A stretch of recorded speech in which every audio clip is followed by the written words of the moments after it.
सद्गुरू कृपा अकॅडमीमध्ये आपल्या सर्वांचं स्वागत आहे. विद्यार्थी मित्रांनो, बघा सरळ सेवा भरती 2023साठी TCS आधारित जे काही आत्तापर्यंत क्वेश्चन्स आलेले आहेत, जे काही ठोकळा प्रश्नसंच आहे, त्याच्यातील सर्व प्रश्न आहेत. जवळजवळ 500+ प्रश्नांची सिरीज चालू केलेली आहे. पार्ट 1मध्ये आपण 50 प्रश्न ऑलरेडी घेतलेले आहेत. त्याची लिंक तुम्हाला डिस्क्रिप्शन बॉक्समध्ये देण्यात आलेली आहे. त्याचप्रमाणे विद्यार्थी मित्रांनो, या सिरीजमध्ये आपण या पार्ट 2मध्ये या भाग 2मध्ये आपण 50 प्रश्न घेणार आहोत. तर विद्यार्थी मित्रांनो, या व्हिडिओला तुम्ही लाईक करा, शेअर करा आणि सबस्क्राईब करा. कोणत्याही प्रकारची तुम्हाला क्वेरीज असेल तर तुम्ही जरूर सांगा. त्याचप्रमाणे विद्यार्थी मित्रांनो, टेलिग्राम चॅनल तुम्हाला जॉईन करून घ्यायचं आहे. त्याचप्रमाणे या विविध व्हिडिओला लाईक करा, शेअर करा आणि या चॅनलला तुम्ही सबस्क्राईब करा. विद्यार्थी मित्रांनो, या ठिकाणी प्रश्न क्रमांक 1 पहा. महाराष्ट्र राज्याच्या उत्तरेस कोणत्या पर्वतरांगा आढळून येतात? तर सातपुडा रांग ही महत्त्वाचं आहे. महाराष्ट्र राज्याच्या उत्तरेस कोणती रांग आहे? तर सातपुडा रांग आहे, हे तुम्हाला लक्षात ठेवायचं आहे. टिंबटिंब या नद्यांची खोरी सातपुडा रांगांमुळे एकमेकांपासून अलग झालेल्या आहेत. नर्मदा व तापी या नद्यांची खोरी कोणत्या? तर सातपुडा रांगांमुळे अलग झालेल्या आहेत. तुम्हाला हे लक्षात ठेवायचं आहे. विद्यार्थी मित्रांनो, तुम्हाला याचबरोबर हाही पॉईंट लक्षात ठेवायचा आहे. बघा, या ठिकाणी जे काही आपलं महाराष्ट्र पठार आहे, त्याचा जो दक्षिण भाग आहे, त्याच्या दक्षिणेकडे एक पठार आहे, एक रांग आहे, डोंगररांग. ती डोंगररांग कोणती आहे? तर ती शंभू महादेव ही डोंगररांग आहे, हे तुम्हाला लक्षात ठेवायचं आहे. आणि या शंभू महादेव डोंगररांग आहे, याच्यामुळे काय झालेलं आहे? भीमा व कृष्णा नदीची खोरी जी आहे ती वेगवेगळी झाली आहेत, हे तुम्हाला लक्षात ठेवायचं आहे. विद्यार्थी मित्रांनो, तुम्हाला प्रत्येक पॉईंट हा नोट डाऊन करून घ्यायचा आहे. हे तुम्हाला सर्वांचे नोट्स तयार करा. त्याचप्रमाणे PDF-सुद्धा तुम्हाला टेलिग्रामला दिलेलं आहे, परंतु इतर जे इन्फॉर्मेशन दिलं ते तुम्हाला नोट डाऊन करून घ्यायचे आहे. त्याचप्रमाणे विद्यार्थी मित्रांनो, तुम्हाला आणखीन हा पॉईंट लक्षात ठेवायचा आहे. जी काही गोदावरी नदी आहे, गोदावरी नदी व तापी नदी या 2 नद्यांची खोरी वेगळी कोणी केलेली आहे? तर सातमाळा अजिंठा डोंगररांगेने वेगळी केलेली आहेत, हे तुम्हाला लक्षात ठेवायचं आहे. विद्यार्थी मित्रांनो, बघा, या ठिकाणी गोदावरी व भीमा या नदीचं खोरं वेगवेगळं केले कोणी? हरिश्चंद्र बालाघाट या डोंगररांगेने केलेलं, हे पण तुम्हाला लक्षात ठेवायचं आहे. पुढील प्रश्न पहा. नंदुरबार जिल्ह्यात सातपुडा पर्वतरांगांना काय म्हणून ओळखलं जातं? तर तोरणमाळ पठार म्हणून ओळखलं जातं, तुम्हाला लक्षात ठेवायचं आहे. अमरावती जिल्ह्यात सातपुडा रांगांना काय म्हटलं जातं? तर गाविलगड टेकड्या म्हणून त्यांना ओळखलं जातं, हे पण तुम्हाला लक्षात ठेवायचं आहे. विद्यार्थ्यांनो, पुढील प्रश्न पहा. महाराष्ट्रातील सातपुडा, बघा, महाराष्ट्रातील सातपुडा रांगेतील सर्वात उंच शिखर कोणतं आहे? तर त्याचं उत्तर आहे अस्तंबा हे सर्वात उंच शिखर आहे. कोणतं? महाराष्ट्रातील सातपुडा रांगेमधील. आणि ते कुठं येत आहे? तर जिल्हा नंदुरबारमध्ये येतं. त्याची उंची पाहिली तर 1328 मीटर आहे. बघा विद्यार्थी मित्रांनो, अतिशय महत्त्वाचा पॉईंट आहे. या ठिकाणी काय सांगितलेलं आहे आपल्याला? तर महाराष्ट्रातील सातपुडा रांगेमध्ये, कारण सातपुडा ही रांग आहे ती महाराष्ट्र व मध्य प्रदेश या दोन्ही ठिकाणी येते. पण त्यापैकी महाराष्ट्रातील सातपुडा विचारलं तर तुम्हाला उत्तर आहे अस्तंबा, हे उत्तर आहे. त्याचप्रमाणे जर तुम्हाला असा प्रश्न विचारला, फक्त सातपुडा रांगेतील उंच शिखर कोणतं, असं जर विचारलं तर त्याचं उत्तर आहे तर धूपगड हे सर्वात उंच शिखर आहे फक्त सातपुडा रांगेतील, हे तुम्हाला लक्षात ठेवायचं आहे. आणि हे धूपगड कुठं आहे? तर मध्य प्रदेशमध्ये आहे, हे तुम्हाला लक्षात ठेवायचं आहे. आणि याची जी उंची आहे, उंची किती आहे? तर 1350 मीटर आहे, हे लक्षात ठेवायचं आहे. बघा, या ठिकाणी अस्तंबा आहे जे महाराष्ट्रातील सातपुडा रांगेमध्ये 1328 मीटर आहे आणि ह्या धूपगडची उंची किती आहे? 1350 मीटर आहे, हे तुम्हाला लक्षात ठेवायचं आहे. त्याचप्रमाणे विद्यार्थी मित्रांनो, जर तुम्हाला महाराष्ट्रातील सर्वात उंच शिखर विचारलं तर ते उंच शिखर आहे कळसुबाई, हे उंच शिखर आहे, हे तुम्हाला लक्षात ठेवायचं आहे. हा पॉईंट तुम्ही नोट डाऊन करून घ्या. त्याचप्रमाणे विद्यार्थी मित्रांनो, जर आपल्या भारतामधील जर तुम्हाला उंच शिखर विचारलं तर ते गॉडविन ऑस्टिन आहे. गॉडविन ऑस्टिन, की ज्याला आपण K2 या नावाने पण ओळखलं जातं. आणि त्याची उंची आहे 8711 मीटर आहे, हे पण तुम्हाला लक्षात ठेवायचं अतिशय महत्त्वाचा पॉईंट आहे. त्याचप्रमाणे विद्यार्थी हे K2 कुठे आहे असं विचारला प्रश्न तर ते जम्मू काश्मीरमध्ये आहे, हे तुम्हाला लक्षात ठेवायचं आहे. त्याचप्रमाणे विद्यार्थी मित्रांनो, जर जगातील सर्वात उंच शिखर विचारलं तर तुम्हाला सांगायचं आहे माउंट एव्हरेस्ट हे आहे, की जे नेपाळमध्ये येतं आणि त्याची उंची आहे 8,850 मीटर, हे तुम्हाला लक्षात ठेवायचं आहे. विद्यार्थी मित्रांनो बघा, एकाच प्रश्नामध्ये तुमचे 5 ते 6 प्रश्न जवळजवळ कव्हर होत आहे. तर शेवटपर्यंत लेक्चर पहा, तुम्हाला जरूर फायदा होणार आहे. विद्यार्थी मित्रांनो बघा, यापूर्वी जे माउंट एव्हरेस्ट होतं त्यावेळी त्याची उंची 8,848 मीटर मानली जात असायची, परंतु आत्ता सध्याच्या कंडिशनला त्याची उंची 8,850 मीटर अशी सुनिश्चित केलेली आहे. हा पण पॉईंट तुम्हाला लक्षात ठेवायचा आहे. त्याच्यामुळं 8,850 मीटर ही आत्ता सध्याची उंची मानली जाते, हे पण तुम्हाला लक्षात ठेवायचं आहे. विद्यार्थी मित्रांनो पुढील प्रश्न पहा. सह्याद्रीच्या पूर्वेस असलेल्या महाराष्ट्र पठाराला अजून काय म्हणून ओळखलं जातं? तर दख्खनचे पठार म्हणून ओळखलं जातं, हे तुम्हाला लक्षात ठेवायचं आहे. महाराष्ट्राचा सुमारे किती टक्के भूभाग दख्खन पठार व्यापलेला आहे? तर 86.7%. विद्यार्थी मित्रांनो पुढील प्रश्न पहा. दख्खन पठाराची निर्मिती प्रामुख्याने कोणत्या खडकापासून झालेली आहे? तर बेसाल्ट खडकापासून झालेली आहे, तुम्हाला लक्षात ठेवायचं आहे. विद्यार्थी मित्रांनो पुढील प्रश्न पहा. प्रश्न क्रमांक 9. टिंबटिंब हे राज्यातील सर्वात मोठे नदी खोरे आहे. गोदावरी नदी खोरे हे सर्वात मोठं महाराष्ट्रातील आहे. त्याचप्रमाणे याला बघा दक्षिण गंगा किंवा दक्षिण भारतातील गंगा म्हणून सुद्धा ओळखलं जातं, हे पण तुम्हाला लक्षात ठेवायचं आहे. अतिशय महत्त्वाचा पॉईंट आहे. त्याचप्रमाणे विद्यार्थी मित्रांनो, जी काही नर्मदा नदी आहे ती ब्रह्मगिरी पर्वताच्या टेकड्यांमध्ये तिचा उगम होतो, हे तुम्हाला लक्षात ठेवायचं आहे. अतिशय महत्त्वाचा पॉईंट आहे. यावरती TCSने वेळोवेळी प्रश्न विचारलेले आहेत. इम्पॉर्टन्स प्रश्न आहेत. सरळ सेवा भरतीसाठी हेच प्रश्न तुम्हाला येणार आहेत, हे तुम्हाला लक्षात ठेवायचं आहे. पुढे पहा. पुढील प्रश्न बघा, या ठिकाणी काय सांगितलेलं आहे? जे काही नर्मदा नदी ही महाराष्ट्र राज्यात सुमारे किती किलोमीटर वाहते? तर 54 किलोमीटर वाहते. नंदुरबार जिल्ह्यामध्ये आहे. नंदुरबार जिल्ह्यात उत्तर भाग सांगायचा तुम्हाला. त्याचप्रमाणे पूर्वेकडून पश्चिमेकडे वाहते, हे पण तुम्हाला लक्षात ठेवायचं आहे. नंदुरबार जिल्ह्याच्या उत्तरेस ती नदी आहे, हे पण तुम्हाला लक्षात ठेवायचं आहे. त्याचप्रमाणे पुढील प्रश्न पहा. इम्पॉर्टन्स आहे. यावरती प्रश्न ऑलरेडी आलेले आहेत. TCSने प्रश्न विचारलेले आहेत, हे तुम्हाला लक्षात ठेवायचं आहे. गोदावरी नदीची महाराष्ट्रातील एकूण लांबी किती आहे? 668 किलोमीटर लांबी आहे. जर तुम्हाला विचारलं तर तिची एकूण लांबी किती आहे? 1,465 किलोमीटर आहे. आणि त्याच्यापैकी महाराष्ट्रामध्ये त्याची लांबी किती आहे? 668 किलोमीटर आहे, हे लक्षात ठेवायचं आहे. वर्धा व वैनगंगा यांच्या एकत्रित प्रवास काय संबंधात? तर प्राणहिता म्हणून ओळखलं जातं, हे तुम्हाला लक्षात ठेवायचं आहे. विद्यार्थी मित्रांनो, यामध्ये अजून एक महत्त्वाचा पॉईंट आहे. तर तो पॉईंट असा आहे की जे काही वर्धा व वैनगंगा आहे या नद्यांचा जो संगम आहे तो कुठं होतो? तर या नद्यांचा संगम आहे चंद्रपूर जिल्हा आहे त्याच्या दक्षिणेस होतो, हे लक्षात तुम्हाला ठेवायचं आहे. चंद्रपूर बघा, वर्धा व वैनगंगा ह्या नद्यांचा संगम कुठं होतो? तर चंद्रपूर जिल्ह्याच्या दक्षिणेस होतो. चंद्रपूर जिल्ह्याच्या दक्षिणेला होतो, हे तुम्हाला लक्षात ठेवणं अतिशय महत्त्वाचा पॉईंट आहे, लक्षात ठेवा. पुढील प्रश्न पहा. प्राणहिता ही कोणत्या नदीची सर्वात मोठी उपनदी आहे? तर गोदावरी नदीची सर्वात मोठी उपनदी आहे आणि 115 किलोमीटर त्यांचा प्रवाह, हे लक्षात तुम्हाला महत्त्वाचा पॉईंट आहे. कोणत्या नदीने चंद्रपूर गडचिरोली जिल्ह्याच्या उत्तर दक्षिण सीमानिश्चित केले आहेत?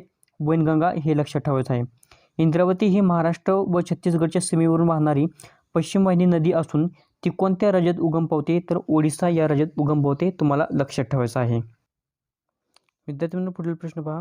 तापी ही नदी कोणत्या समुद्रात जाऊन मिळते? तर अरबी समुद्रात जाऊन मिळते, हे तुम्हाला लक्षात ठेवायचं आहे. विद्यार्थी मित्रांनो, तुम्हाला या ठिकाणी महत्त्वाचा पॉईंट असा लक्षात ठेवायचा आहे. जी काही तापी नदी आहे त्याची मुख्य उपनदी कोणती? तर पूर्णा नदी ही त्याची मुख्य उपनदी आहे, हे तुम्हाला लक्षात ठेवायचं आहे.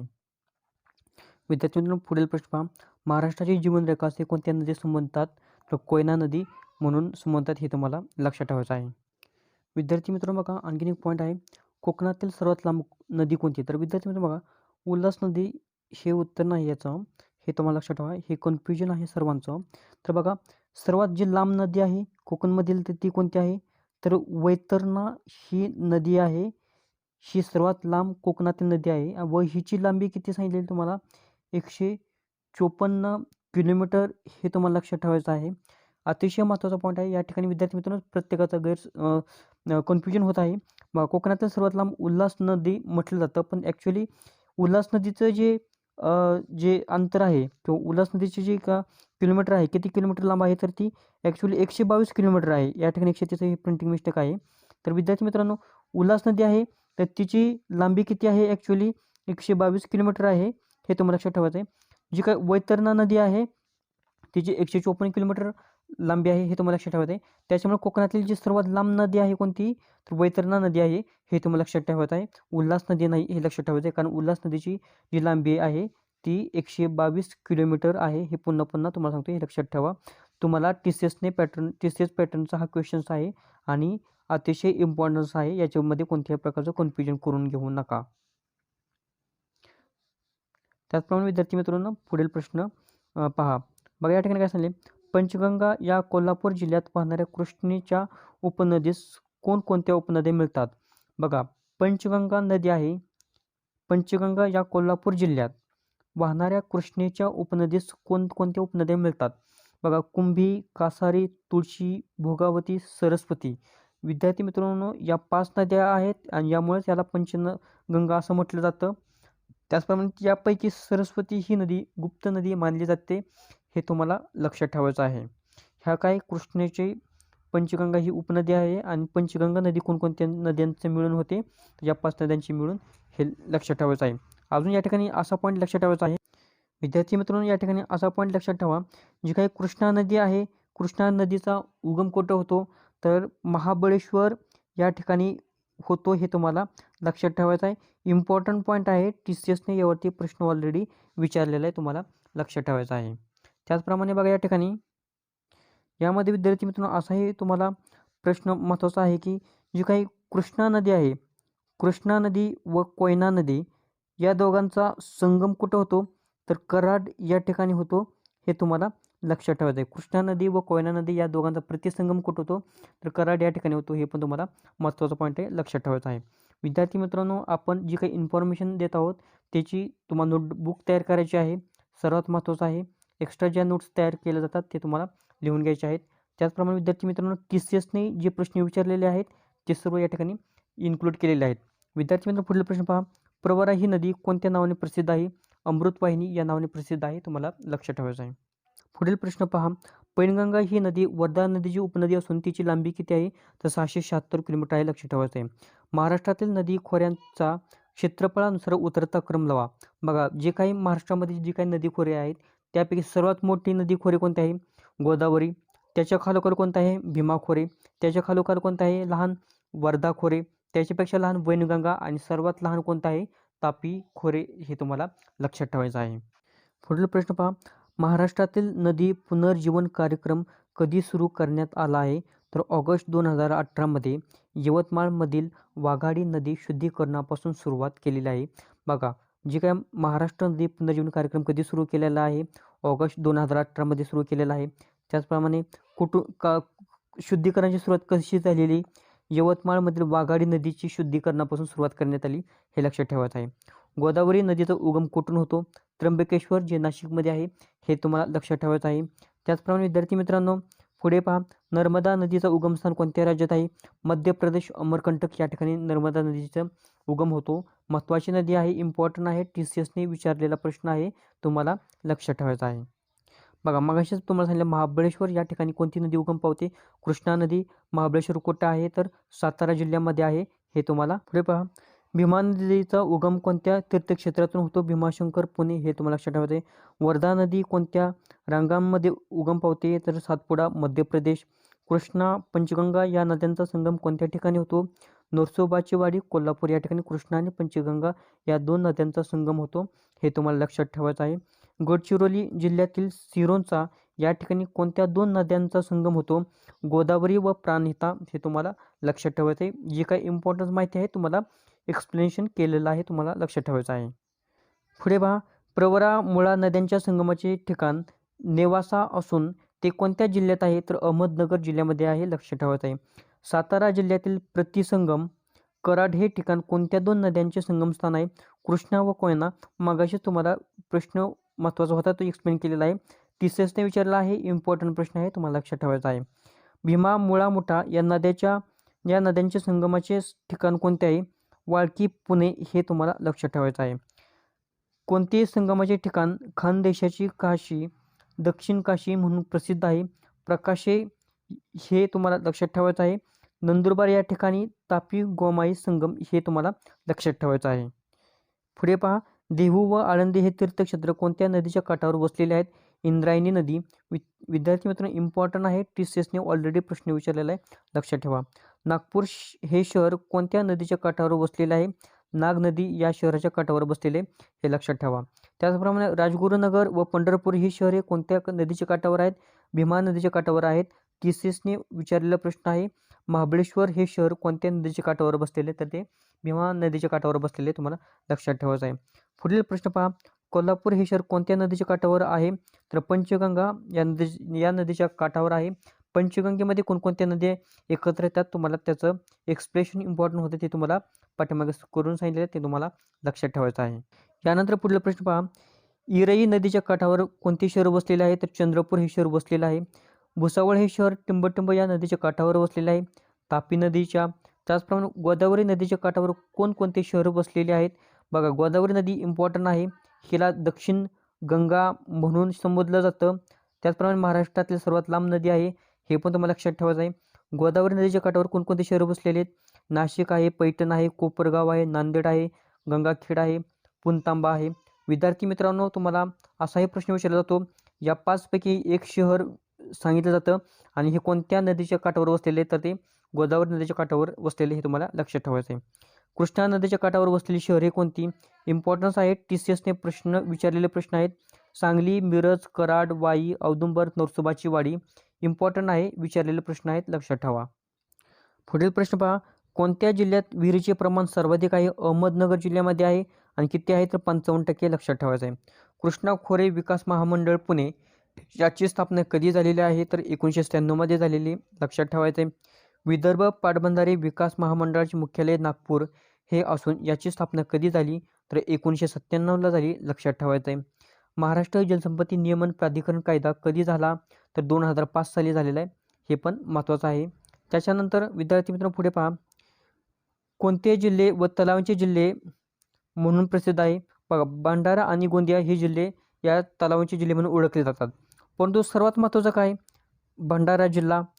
सर्वात महत्त्वाचा विचार तर हे जर दोन्ही ऑप्शन असतील प्रश्नामध्ये, तर भंडारा जिल्हा हे ऑप्शन क्लिक करा, कारण त्याच्यामध्ये जास्त प्रमाण आहे. त्याचप्रमाणे विद्यार्थी मित्रांनो, या ठिकाणी तलावांचा जिल्हा तुम्हाला सांगितलेला आहे, पण याच्या पलीकडे जर तुम्हाला प्रश्न विचारला तलावांचं जे शहर आहे असं जर विचारलं, तर त्याचं उत्तर आहे ठाणे हे शहर आहे, हे तुम्हाला लक्षात ठेवायचं आहे. आता पहा, महाराष्ट्रात जून 2019 पर्यंत निर्माण झालेली सिंचन क्षमता किती आहे? 53.04 लाख हेक्टर आहे, हे तुम्हाला लक्षात ठेवायचं आहे. महाराष्ट्रात एकूण किती धरणं आहेत? तर 3267 आहेत.